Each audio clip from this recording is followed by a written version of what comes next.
Benjamin Netanyahu last night said that on the same day that the UN passed this resolution, Khomeini actually sent out a video, a YouTube video, talking about death to Israel. Before we roll our eyes at, and I'm not saying you did, I'm saying actually the person to your immediate left did.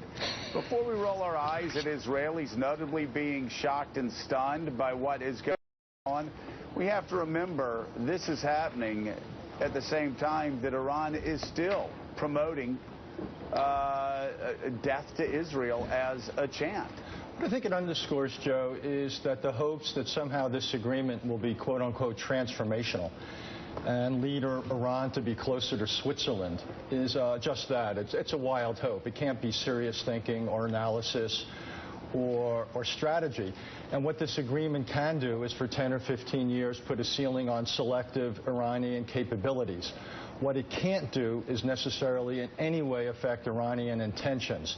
And in his own way, the Ayatollah has been making that clear.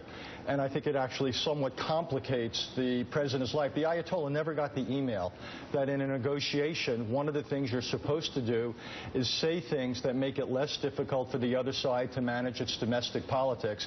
And clearly that one, again, never reached him. Richard, we had a guest on yesterday who says this does not stop Iran from getting a bomb. It merely postpones it to 2025. And in those intervening years, gives them tons of money and gives them credibility on the world stage. What do you think of that point of view? It's the point of view I've been making, that the real problem with this agreement is not that Iran cheats, it's that it complies, and after 10 or 15 years, it's then legally able to amass all the prerequisites of a large-scale nuclear weapons program. What I think that argues for is that we very quickly better start thinking about the follow-on agreement to this.